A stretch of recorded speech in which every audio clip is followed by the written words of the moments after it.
متدلل انداز میں بڑے خوبصورت انداز میں اپنی بات رکھی ہے جناب افتخار رفیع صاحب نے.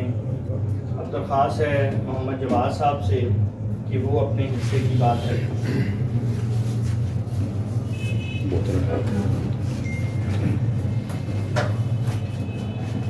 دوستو جیسے کہ آپ کو معلوم ہے ہمارا آج کا ٹاپک ہے پاکستان میں فنون لطیفہ ماضی حال اور مستقبل.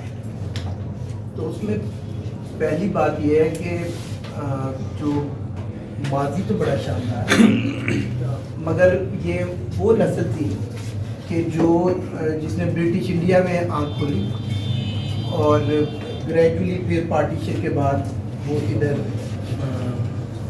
اب اس میں آپ یہ دیکھیں کہ ہمارے ایک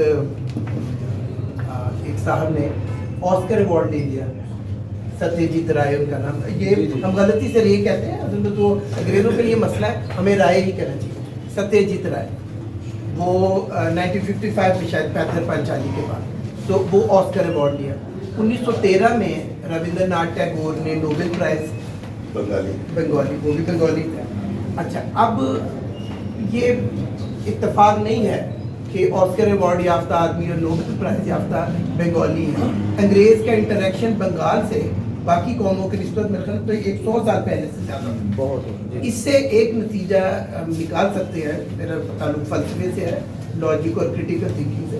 تو میرا خیال ہے کہ اگر کوئی آپ انٹریکٹ کریں کسی دوسری تہذیب سے اور کسی دوسرے کلچر سے جو صاحب ہر حوالے سے نہ صحیح کچھ حوالے سے آپ سے بہت برتر ہو, جیسے انگریز کیا تھا سائنس اور ٹیکنالوجی, اس میں تو کوئی شک نہیں ہونا چاہیے کہ جتنی ٹیکنالوجی ان کے پاس تھی ہر چیز کی, اور انتظامی امور میں جس طرح کلیکٹیو ہوتا ہے.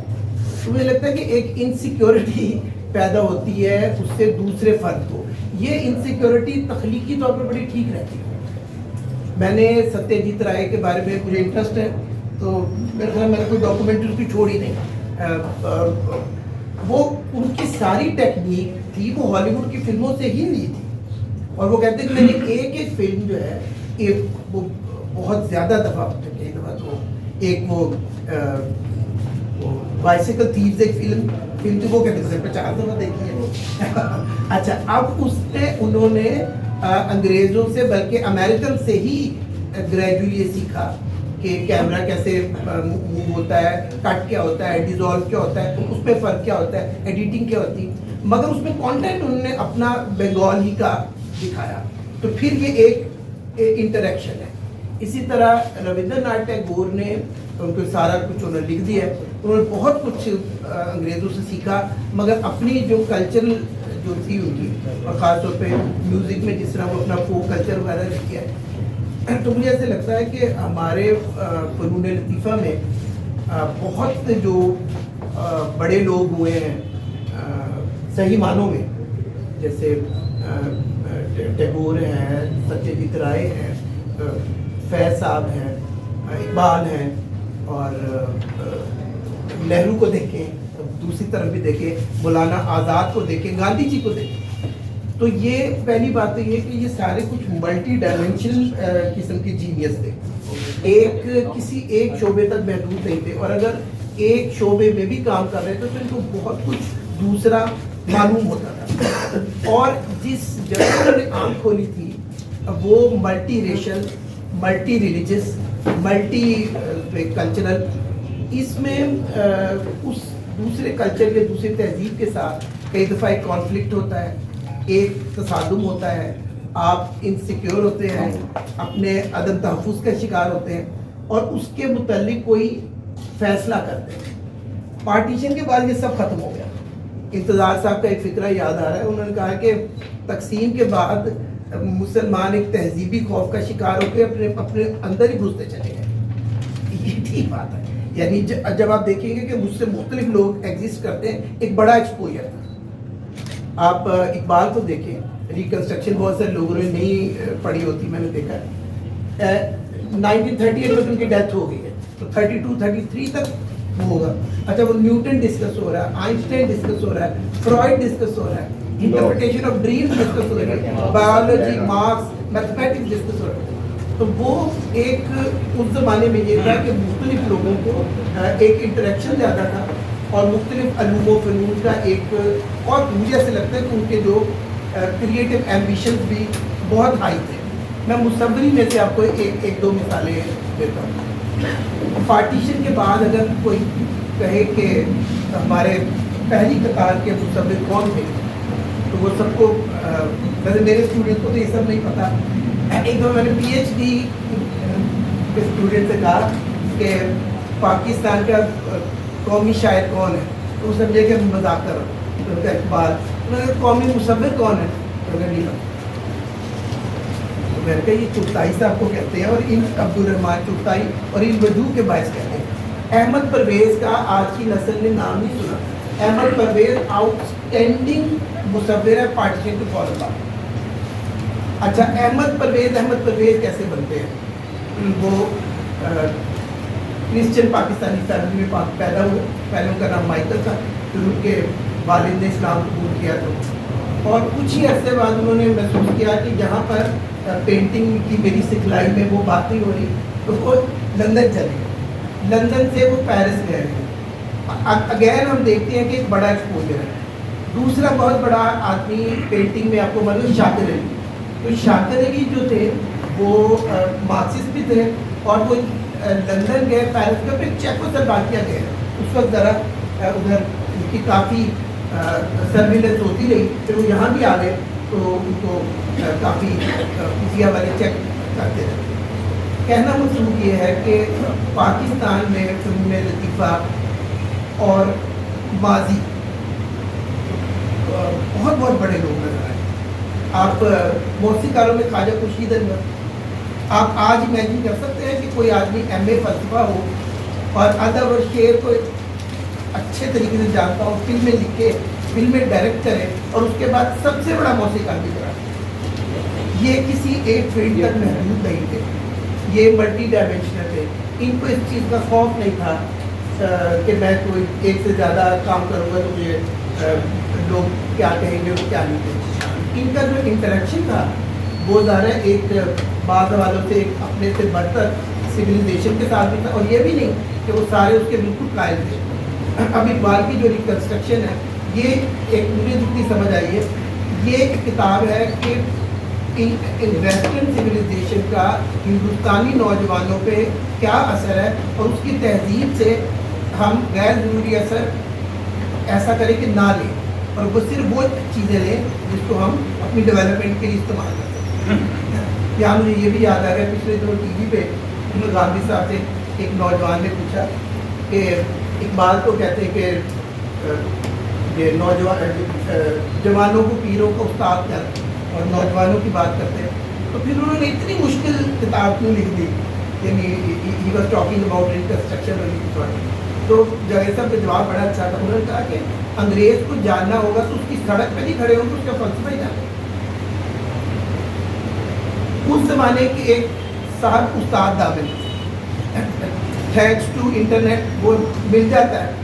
اب نئی بخاری ان کا انٹرویو کر رہے ہیں تو نئی بخاری صاحب تو بڑے قابل آدمی اور میرے خیال ہے پنجابی اردو انگریزی ان کو کوئی مسئلہ نہیں. استاد دامن نے شیکسپیئر کے سارے ڈرامے پڑھے ہوئے ہیں اپنے ہی لہجے میں، اپنے ہی پنجابی ایکسنٹ میں. اٹ ڈزنٹ میٹر، وہ ہر چیز ڈسکس کرتے. تو یہ اب جب سے یہ ختم ہوا ہے ہمارا حال بہت پتلا ہے. یعنی جہالت، لا علمی، آپ اگر برا نہ مانے، مارکسسٹوں کا آج کل یہ حال ہے. میں نام نہیں لوں گا، میں نے ایک پروفیسر سے کہا کہ آپ مارکسزم پہ آ کے لیکچر دیں تو کہنے لگے وہ بہت بڑے تھے، وہ کہنے لگے کلاسیکل مارکسزم ہے کہ ٹھیک ہے تو یہ نیو مارکسزم چلانا تو میں نہیں آنا. اب ہمارا مارکسزم 1936 کا مارکسزم نہیں ہو سکتا. ہم نے یہ مارکوزا، ایرک فروم اور ہم نے وہ دوسرے لوگ کیوں نہیں پڑھے. اور اچھا اب یہ دیکھیے جو لوگ ہلکا نظام ذوق کے تحت الگ چل رہے تھے اس میں بھی پچھلے دنوں ہی ایک خاتون ممتاز شیخ، ان کی صرف مطلب 49 کی ایج میں ان کی ڈیتھ بھی ہو گئی. تو وہ پہلے ان کو اردو کی باقاعدہ بڑی ایک نقاد، پہلی نقاد بھی مانا جاتا ہے اور افسانہ نگار وہ اچھی تھی. تو تھینکس ٹو سنگے میل انہوں نے وہ مجموعہ چھاپ دیا. 1924 کی پیدائش تھی اور 73 میں ان کی ڈیتھ. اب وہ مضمون لکھ رہے ہیں تو انٹرنیشنل لٹریچر کے اتنے حوالے ہیں. یعنی مجھے ایک سچی بات ہے کیونکہ بچپن سے عادت ہے انٹرنیشنل لٹریچر پڑھنے کی, اس سے ہو جاتا ہے نا تھوڑا سا دماغ کا, تو ہوا نکال دی میں. ہم آ جا کے کریں گے وہ شیکسپیئر, چیکو. اس نے جیمز جوائس کا ذکر کر رہی ہے, یہ کہہ رہی ہے کہ جیمز جوائس کو میوزک کا بہت انٹرسٹ تھا, اس نے وہ میوزک کو اپنی لینگویج کے ساتھ ملا کے یہ پیدا کی ہے. اور یہ چیزیں بے معنی نہیں. یعنی اگر آپ ڈسٹرب نہ ہو تو ہم تو بہت نیچے آ گئے. پاکستان میں فنون لطیفہ جو پہلی نسل ہے, مگر اس کی ڈیولپمنٹ پہ میں بہت سارے فیکٹرز ہیں. یعنی ایک تو یہ ہے کہ انہوں نے ڈائریکٹ انگریز کے ساتھ ایک انٹریکشن کی, احساس کمتری بھی پیدا ہوا, وہ انسیکیور بھی ہوئے. مگر پہاڑ سے ٹکرائیں گے تو آشا بھوسلے پچھلے جو ڈیتھ ہوئی, انہوں نے ایک بڑی اچھی بات کی. انہوں نے کہا کہ میں جو دیدی کے ساتھ یعنی لتا جی کے ساتھ گاتی تھی تو میری پرفارمنس بھی اچھی ہوتی تھی, آخر پہاڑ کے ساتھ ٹکرائیں تو حوصلہ بھی بڑھتا.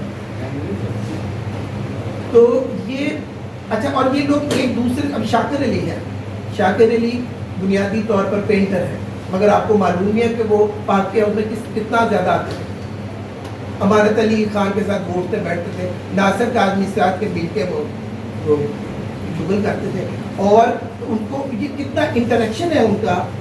میرا خیال ہے کہ جب سے ہم نے یہ بنا دیا ہے کہ یہ میوزک ایک بالکل الگ چیز ہے, تھیٹر بالکل الگ ہے, اور فلمی اور غیر فلمی کی یہ ڈسٹنگ, یہ بھی ڈرے ہوئے لوگ کرتے ہیں. کیونکہ ریالٹی, اگر میں فلسفے کا آدمی ہوں, اچھا ہمیں تو اسے بہت منع کیا جاتا ہے.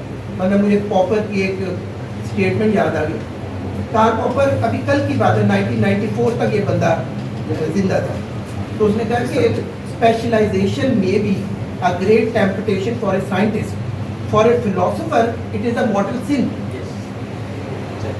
ایک اسپیشلائزیشن یہ بھی بڑی جعلی سی چیز ہو جاتی ہے کہ آپ کو کسی ایک چیز میں, اس معاملے میں انور سجاد صاحب کیسے شاندار آدمی تھے, کیسے شاندار آدمی, ان کا نقصان بھی ان کا ہوا آخر نرم کے مالی حالات. یعنی انہوں نے یہ نہیں کیا, انہوں نے بلکہ انہوں نے تو ڈانس بھی سیکھنا شروع کر دیا. تو توسیع قیدر نے ان سے کہا کہ یہاں تو عورت ناچے تو وہ فلاں بندہ کیا کہلاتا ہے. تو کہا why should I bother, Wajid Ali Shah کا کوئی ڈرامہ کرنا تھا. وہ لوگ کہ جن کی چھوٹے چھوٹے مسائل نہیں ہوتے, جن کی انڈکشنز نہیں ہوتی, جو کسی ایک فیلڈ سے ہی یہ نہیں سمجھ لیتے کہ یہ سرچ فار ٹروتھ ہو گیا, وہ سارے لوگ تقریباً ایسے. خواجہ خورشید انور کو دیکھیں. اچھا, اب کلاسیکل میوزک صرف یہ ہے کہ اس میں عام طور پہ یہ سمجھا جاتا ہے کہ اس کا کوئی تعلق ویسٹرن میوزک سے نہیں ہے, اور ہم اگر اپنے ایک روایتی طریقے سے چلیں, یہ بات پیور کلاسیکل کی حد تک, اس حد تک ٹھیک ہے, تو فلمی میوزک ایسے چل ہی نہیں سکتا. اس میں آپ جانتے ہوں گے, جو ہو سکتا ہے کچھ نوجوانوں کو نہ پتا ہو, میوزک پہ جب ہم شاعری کو مانتے ہیں تو اس کو ہم کمپوزیشن کہتے ہیں. یہ پینٹنگ میں کمپوزیشن کا کوئی اور مطلب ہوتا ہے, یعنی کوئی شعر ہے تو اس کو ہم موضوع کریں گے تو وہ کمپوزیشن. اگر بغیر لفظ کے چیزوں کو لے کے چلیں گے تو وہ ارینجمنٹ ہے. تو یہاں ایسٹرن کلچر میں تو ارینجمنٹ کا کوئی ٹریڈیشن ہی نہیں تھا. تو یہ چرچ میوزک سے اب آپ لوگ تسلیم کرتے ہیں کہ گوا کے بہت سارے جو میوزیشین چرچز میں, تو ان کا بھی ایک کنٹریبیوشن ہے. تو اس میں لازماً پڑھنا پڑے گا کہ میلوڈی میں تو یہ اتنا بہت ہی ایک بلند ہے, مگر مسئلہ یہ ہے کہ آپ کو ارینجمنٹ بھی تو کرنی ہے, تو وہ کہاں سے سیکھیں گے. یعنی جب تک اچھا پھر ایک دو بات ہے, محمد حسن عسکری کو دیکھیں, حیرت ہوتی ہے, اب تو انٹرنیٹ اور یہ ہے, ان کے مضامین فرانسیسی میں لکھے ہوئے اس زمانے میں پیرس میں چھپ جاتے تھے. یہ تقریباً ایک عجیب و غریب معاملہ ہے. ممتاز چینی کا ابھی میں نے ذکر کیا, تو ان کے جو کچھ افسانے تھے, خاص طور پر وہ انگڑائی, وہ عربی تک میں ترجمہ ہوا. تو میرا خیال ہے کہ یہ وہ نسل تھی کہ اب یہ ہے کہ جس کو کہتے ہیں کہ plain thinking and higher thoughts, کہ مطلب ان کا مسئلہ چھوٹی چھوٹی چیزیں ان کا مسئلہ نہیں ہے, کسی فیلڈ میں گھس کے سو کارڈ اسپیشلائزیشن ان کا پرابلم نہیں ہے. اور وہ ویسٹ کو بھی جاننے کی کوشش کر رہے ہیں، ایسٹ کو بھی جاننے کی کوشش کر رہے ہیں. پھر وہ خطہ بھی ہیلپ کر رہا ہے کہ multi racial, multi religious, multi linguistic, اور اس انٹریکشن میں وہ پینٹر، وہ اسکلپچرر، وہ موسیقار آئے. جیسے ہی یہ چیز ختم ہوئی ہے اور وہی انتظار سا والی بات اور اپنے آپ میں ہی گھستے چلے گئے ہیں، تو اب معاملہ بہت ہی نیچے آ گیا. ایک آدھ پوائنٹ بس اور، مگر اس سفر میں صرف فنکار نیچے نہیں آیا، سننے والے، دیکھنے والے، پڑھنے والے. اب دیکھیے بہت سارے لوگوں کو میں جانتا ہوں انہوں نے منٹو کے علاوہ کسی کو پڑھا ہی نہیں ہوگا. اچھا، منٹو کی زندگی میں انہی کے کیلیبر کے راجندر سنگھ بیدی موجود ہے، غلام عباس موجود ہے، عورتوں میں عصمت چغتائی کی پڑھائی تم کو کوئی پتہ نہیں ہوتا. اور اس کے بعد اگر چند نام نے ان سے کہ خالدہ حسین نے کیا کیا، کوئی رشید امجد کو دیکھا ہم نے، مظہر الاسلام کو، تو ان کی لیڈرشپ وہ بس یہ بہت ہی افسوسناک بات. اسی طرح جیسے میں نے کہا کہ اگر آپ کسی سے پوچھیں کہ احمد، یہ ہما شما نہیں ہے، پاکستان بننے کے بعد سب سے بڑا پینٹر، تو میرے تو پی ایچ ڈی کے اسٹوڈنٹ کو بھی احمد پرویز کا پتہ نہیں تھا. تو ایک ایجوکیشن جو اسکول، کالج، یونیورسٹی کی ردی الگ میں اس کی بات نہیں کرتا. ایک ایجوکیشن ہوتی ہے کہ آپ اپنے آپ کو خود گروم کریں اور آپ جس فیلڈ میں ہیں اس کی روایت سے واقف ہو، اور جو زبان آپ کو نہیں آتی وہ سیکھیں. وہ گریجولی بالکل ختم ہو گیا، اور وہی حالت پڑھنے والے، دیکھنے والے اور سننے والے کی ہے. اب اگر لوگ اچھا کام کر بھی رہے ہیں تو وہ ان نوٹسڈ ہے. تنقید کے نام پہ کون پڑھتا ہے، پڑھتا کون ہے؟ اور افسانے کا تو میں صرف اتنا کہوں گا کہ بلراج مینرا اور انتظار حسین اور انور سجاد، ان کی انٹینشن شاید خراب نہ ہو، مگر یہ جو سوشل ریئلزم سے سمبولک، اور اب یہ سمبل اور ایبسٹریکشن یہ ایک مذاق ہے، یا آپ نے وہ پہلے سے سوچ کے ڈال دینا. ہاں، یہ تو وہ سارا کرافٹ ہے. اس کا اگر آپ کا سمبل بنا ہے تو اس کی کوئی کریٹو، کوئی تخلیقی جواز ہونا چاہیے، جس سے یہ ہوا ہے کہ لوگ اگر پڑھتے ہیں تو اس کو اپنے آپ سے ریلیٹ نہیں کر پاتے. اور ایک فیشنی سی چیز جو ہے، میں نے پہلی دفعہ کتاب دیکھی مدرسہ کی، گھوڑوں کے شہر میں اکیلا آدمی، تو مجھے اچھا لگا. دوسری کتاب باتوں کی بارش میں بھیگتی کو میں کہا چاہیے وہی کلٹ جو ہے، یہ نہیں ہونا چاہیے. ایک خاص ٹائم میں آپ چند ایک افسانے لکھ سکتے ہیں، مگر اس میں بھی آپ نے اپنے آپ کو، اس کا مطلب ہے کہ بالکل محدود کر دیا. تو اس طرح کی بہت ساری خوف ہیں، اس طرح کی بہت ساری اوور اسپیشلائزیشن ہے، اس طرح کی بہت ساری گرومنگ نہ کرنا ہے. اور جو دیکھنے والے اور پڑھنے والے وہ شاید ان فنکاروں سے بھی